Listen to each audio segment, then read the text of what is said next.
Kevin, thank you for doing this. When they say that this is your last interview of the day, how many is that? Like 5, 10, It 20? ended up being not being much. It was I thought I counted 8. It turned out to be 4. So there you go. But I'm not. Do you know this thing called Cameo? Oh, Where I you know this thing personalize called Cameo.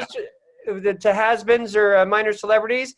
I'm doing like because it's the holidays. I'm doing like 20 a day.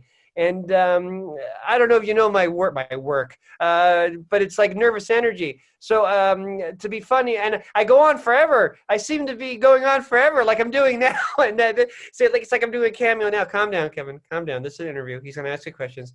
Calm down. Anyway, I get very tired at the end of the day. What's his name? Sacha Baron Cohen. When they asked him the first Borat movie, I got to Yeah. see the second one. He said playing another character and improvising all day long is really exhausting. And I guess I'm doing 1/10 of what he did every day, but it's I get it. I get it. Well, to answer one of your questions, am I familiar with your work? Yes, I grew up on Kids in the Hall, but my favorite thing that you ever did, which I don't think you've ever spoken about, was the Outkast music video for Roses. Oh yeah. How did you wind up in that video? Was there a Canadian music video director or something like that? How did you wind up there? Well, it's a story that you either find interesting or boring. I find interesting. First of all, may I say that it's the favorite thing I've ever done. It's the least expected thing that you'll find me in. And Yeah. uh, it's funny because I vacationed in Mexico when that song was a hit, and I was the most popular person in every nightclub there. And I love that album. It was like almost as good as a Prince album. So I had that album. I was loving it. And then this is how it happened. Ben, my manager at the time, was the same manager as Eugene Levy. And the Okay. director, I remember his name, Brian Barber. He was a really nice guy. He called my manager, Ben, to get Eugene Levy.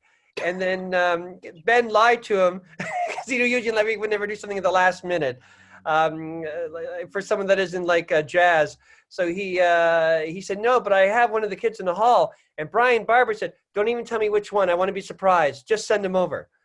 So I went over that night. It was in East LA. It was a high school, and it was like the Beatles, but there were like hundreds of kids because they knew that Outkast was in there making a video. And I have a few memories. Let me tell you them, so you're interested. Yeah, sure. And I promise we're going to talk about boys and girls, but tell me Oh, who cares? like. So I like the movie. What was I going to say? I forgot one of my first memories. So I go in. Oh yeah, Nicole Richie was in the video, and I remember her and I were waiting in the. It was like a real high school where they filmed it. So the green room was a gymnasium, and she was like 40 feet away from me. I don't think she knew who I was, but she was nice, and she looked at me and she waved. Like because we couldn't hear each other, and I waved back, and I remember that's one memory. The other memory is that the food was amazing. They had a whole classroom full of every kind of food, like American food, Cuban food, Egyptian food, Indian food. I ate so much, and it was like an all-night shoot from midnight to 7 in the morning, which usually I get grumpy about, but I loved it. And my last memory of it is that Andre 3000, like you had to bring your own suit, but I don't have a suit, so I brought a jacket and black pants. And we did a video. We did my part of the video where I made that up. I wasn't supposed to chase the guy, but I chased the guy and I wrestle him. And then Brian Barber was laughing. He yelled, "Cut!" And then he goes, "Okay, get ready. We're gonna do it again." And then all of a sudden, Andre 3000, who's a little guy like Prince, said, "Just a second." And he started walking towards me. I thought, "Oh, he's gonna yell at me. I'm ruining his video, and I think he's a genius. So what's he gonna do?" And then he even though I'm only 5'8". He had a tie because I wasn't wearing a tie, so he had to stretch up, and he put the tie on me. He did it and goes, "You look beautiful." And that's my memory. I love that song, Roses. I love it. When you say that you're 5'8", my wife and I were just talking about this. You were like the second or third tallest in all the Kids in the Hall photos. So does that mean that like two of your castmates are like 5'2"? Well, one of us is. First of all, I was very skinny back then, so people think I'm taller. Mark is actually 6 feet. Dave, Scott, and I are all 5'8", give or take. We're all like 5'8", so I must have just stepped on my toes to be a ham. Bruce says he's 5'6". We think he's 5'5". Well, now I know. And Yeah. I'll come back to that in a little bit. But Boys and Girls is how we were set up in the first place. And I was Yeah. just speaking with Colin 25 minutes ago, and he spoke highly of you, and he's known you a long time and all that. He said he was on the set for 3 days. Were you on set for just a few days as well? Yeah, I think I was one day less than him because I remember we shared a trailer, and I remember feeling bad because he had a trailer for a whole day without me. Then I had to come in and share it with him, which was fun. Yeah, we've known each other since the mid '80s. His particular group of Second City Main Stage. That was back when it was the old fire hall. Are you a Toronto person? I write for Canadian publications, so people think I'm Canadian, but I'm in New York.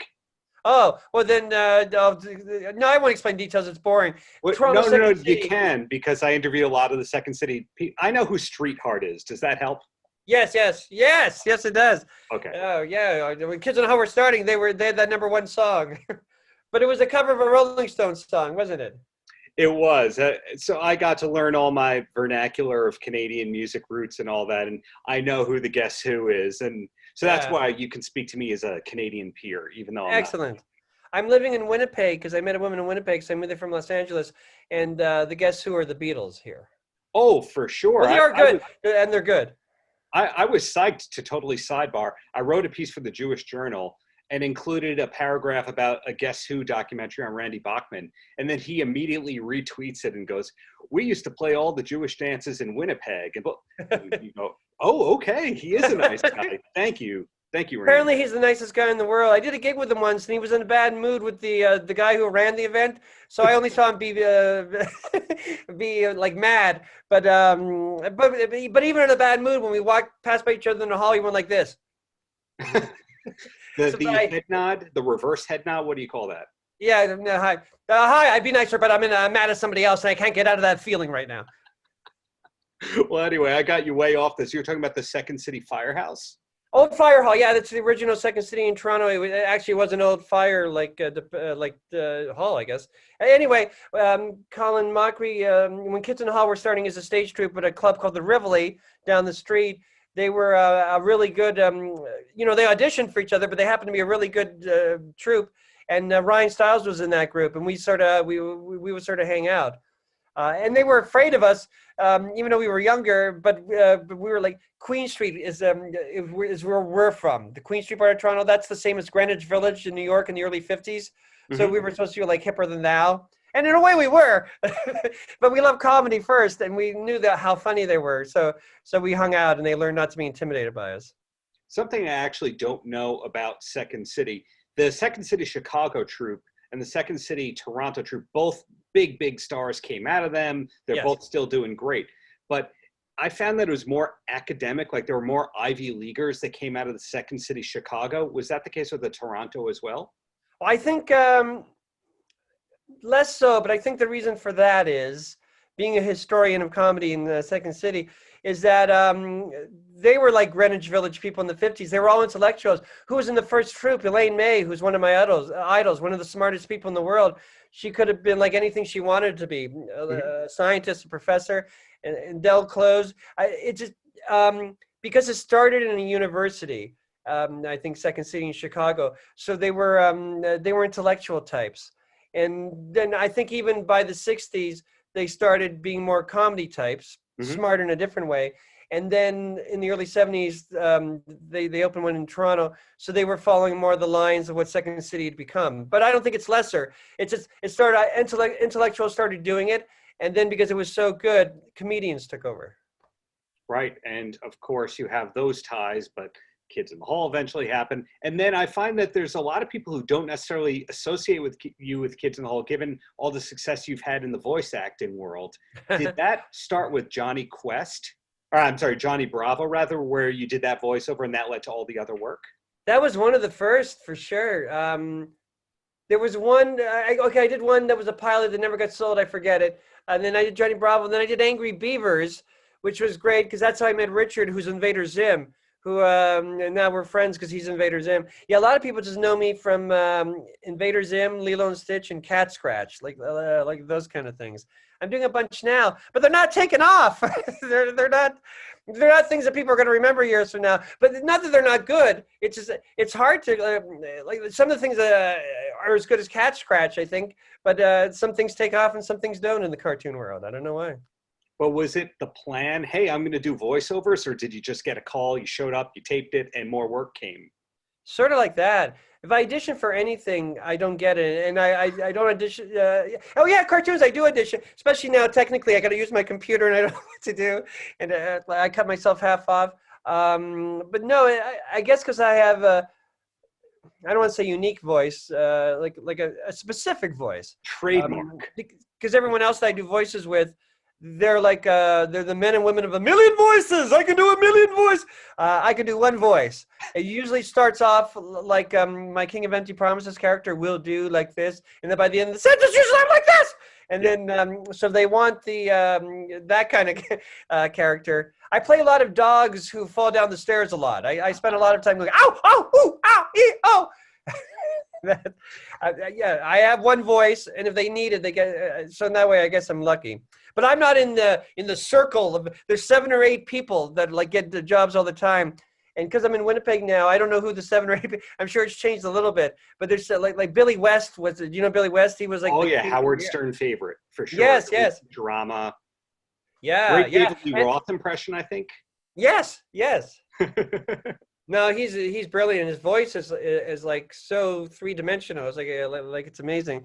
And he was the king when I started. And I think it was Cat Scratch I was doing. And then one of the guys in Cat Scratch said, "Billy West is coming today."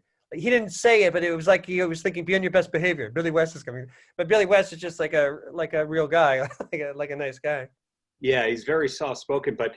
You were just like, knocking yourself in a little way with saying, I got my one voice. But did you ever hear Chris Hardwick's impression of you? I think I have heard it. Yes, I have. When he interviewed us, he did it. Yeah. No, he's good. So I think that's kind of a good sign when you've got that one voice and people can impersonate and know it's them. So I put you in that Fred Stoller kind of category. Yeah. Yay, Fred and I. Yeah. Yeah, I sound like Ronald Reagan who gets very, very excited. That's what I always think. So with boys and girls, I asked this to Colin as well. Did you go to summer camp growing up much, or this role happened and you got method? I got oh, well, I hated summer camp. As a cub, I went once, and I didn't even last the whole weekend because I was 12, and that's the trip where I learned I was asthmatic and allergic because we put the tent on everything I was allergic to. So cut to woo pretty much a lot. Then I went again. Have you heard of Algonquin Park? You said you're almost Canadian. You know Street Hard. Yeah. It's a famous camping park where there's lots of bears and stuff. And I went with my 3 best friends who were math geniuses. I remember their names: George Ganyu, Ingehan Goping, and Lorenzo something. I forget his last name. And they were math geniuses. And our first night, we did the tent.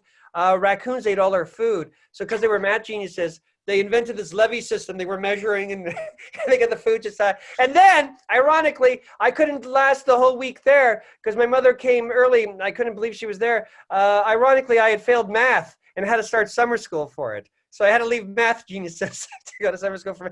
Those are my camping. I don't like camping. I allergic, asthmatic. I guess I'm a city guy, though that seems ridiculous too. It's the lesser of 2 evils. Well, sure. Well, you moved to Manitoba for love, we can tell. Yes. All I know, besides you moving there for love, of course, all I know about Winnipeg and Manitoba is the Guess Who. A lot of professional wrestlers are from there, and that's all I know. Am I missing out? Is Winnipeg one of those cities where I have to go to, or are you there just to get away from everyone and everything? No, I'm here for her, but it's a good city. It's a great music city. Everyone is a great player. Do you know the Weaker Thans? Yeah. Oh yeah. They're from here. Propaganda, I think, was his band before. Yeah.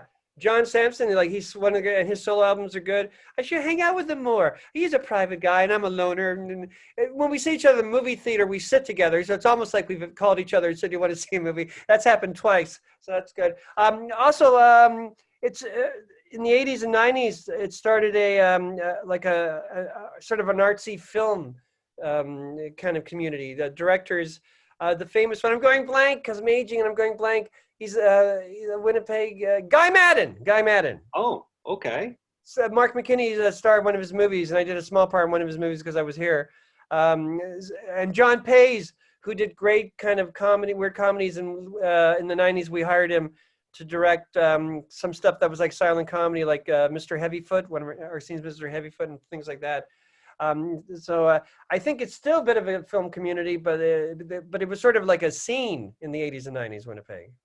Well, 2 quick Kids in the Hall questions, and if that's okay with you, I don't know if you're. Oh, absolutely. Okay. You can ask whatever you want. So we own Brain Candy in this household, and it's a 2-in-1 DVD with the movie Back to the Beach. I have that too, because I didn't have one, and my new family wanted to see it 10 years ago, so I have that too. Yes. So where I was getting with that is, if you knew whose idea that was that went, these 2 movies have something in common and the same fan base, let's put them together, or if no one knows that. My guess is that, I guess Back to the Beach is also a Paramount movie. Yes. And I guess this was the time DVDs were booming. So let's put 2 movies together. The bond, maybe we can make some money from it. Hey, they both start with B. They probably started in the alphabet. They probably started alphabetically. There was nothing in the A's. And then they saw Back to the Beach and Brain Candy. Oh, good. We don't have to go to the C's. We found 2. That's what I think. Though, I've never seen it, though. I haven't. But I hear that Back to the Beach is actually not bad. It's hilarious. Is it really? It's got Fishbone in it. I love Fishbone. I remember they were in it. Yeah. Pee-wee Herman. Is it actually good? Should I see it? Did you like the Brady Bunch movie, the first one, where it was kind of... I did, and I didn't like the second one. I did. They hit the tone perfectly in the first one. It's basically that, where it's the taking the surf thing, but everyone realizing they're 20 years older, and so they're no longer young and cool. And did they make jokes like, how come your hair doesn't get wet when you're on the surfboard? Is it like things like that? Not too far off. Lori Loughlin is like the female lead in it, so that's some extra bonus points right there. As a kid, I remember that she was on the surfboard and her hair stayed perfect. She never got wet. I also remember Don Rickles. Was it Don Rickles? No, it was Paul Lynde. Paul Lynde. He ad-libbed something, obviously, because you could see Frankie Avalon joking. Like he's on the beach, Paul Lynde, and he's yelling at all the kids. I guess it's like a beach camp thing. Yes. And then I guess the scene was over, but the director didn't yell cut. So Paul Lynde turned to Frankie Avalon and said, "Aren't you getting shorter?" And that was a good Paul Lynde. Yes. That tells me that you're a fan of the Gilbert Gottfried podcast. Oh, I'm not, but I would love it. Only because I don't know how to get on podcasts. I'm not, but I love Gilbert Gottfried. I've seen him live 100 times. Ditto. Well, my second question is, Kids in the Hall, depending on where you looked, it says 2021. Is it all filmed? We're still talking about it. It's funny because we were debating, and then the pandemic hit, and it makes it so much easier to be filmed. So I think the debate is over. But the thing is, we were caught in this thing that we shouldn't have been. Everything's a reaction. Okay, like for example, the theme song is really well known. So we had a 2-day debate. Should we do the theme song? Should we not? So we decided to do it because we couldn't imagine seeing a Monty Python redo without that theme song. Should we do Super 8? Well, let's do this. So there was a reaction. No, we'll film on the phone and make it look like Super 8, which to me may be stupid and weird. So everything's, like I said, a reaction. What was your original question? What was the thing I was talking about? Is it happening for 2021, and is it actually done? Film. It sounds like it's in progress still. We've written it, and the scenes have been chosen. And so far, Amazon is still really interested. Like, not interested. They're doing it. So we're gonna. They've had it. They put, because they had lots of time in their hands during the pandemic. They put a lot of our sketches that were picked through millions of tests. And then because of all the horrible things that happened during the pandemic, 7 scenes have been cut. Don't tell the others. There's only 2 I'll miss. I mean, there's a third one that would have been fine. The others I don't miss. But there's one that we've been doing on stage for the past 2 tours, where the show starts and we're all in wedding dresses. And we go, I wear a wedding dress. Yes, it's just easier to catch a cab when you're wearing a wedding dress. And then we all wax poetically and comically about wedding dress. they thought it would offend people nowadays, men who wore clothes. And there was a big debate with Amazon at first whether we could play women, and they thought because we established it in the 90s and it was our thing, people would be disappointed. Like, but we have to be women. We can't be men in a dress. I don't know. And it's one of the best scenes Bruce has ever written, and it would have been a Kids in the Hall like classic, I think. But we'll do it live. We'll keep doing it live. Second season, you have creative control. That's when you do that.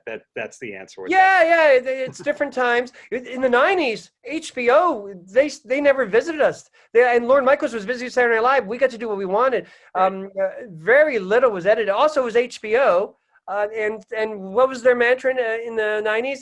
This isn't television, it's HBO, meaning that they wanted to be edgy. So we were just in a dream spot. We're not in a dream spot anymore. It's 2020, and we're all mature, except for maybe Scott. And a lot of his scenes were cut.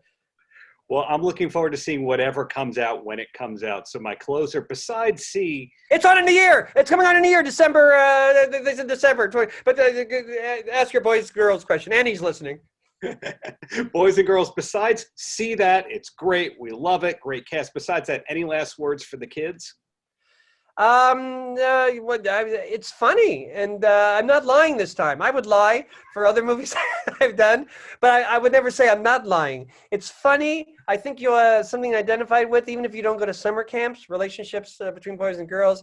There's two old guys whose job is to be funny, and me and Colin Mockery, and we're pretty funny for old guys, but don't worry. We're not on a lot, and the young actors are actually really funny and good actors, and you'll care about them.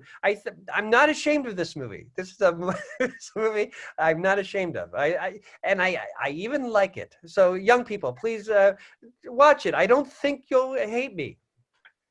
That was the best Gilbert Gottfried impersonation I've ever seen. Thank you so much for the years of comedy, and looking forward to seeing what's next in whatever form from you, Kevin. Thank you very much. Thank you. Lots of good things. I'm writing 4 things because of the pandemic, but the Kids in the Hall thing is the best. But remember, get ready to be disappointed. It won't be as good as the 90s show. We're old now. And go to cameo.com. What's your name on Cameo? Just Kevin McDonald? Yeah, just Kevin McDonald. Okay, Cameo it is. Thanks, Kevin. Have a great rest of the day. Thank you. Bye. Thanks, Annie. Paltrocast.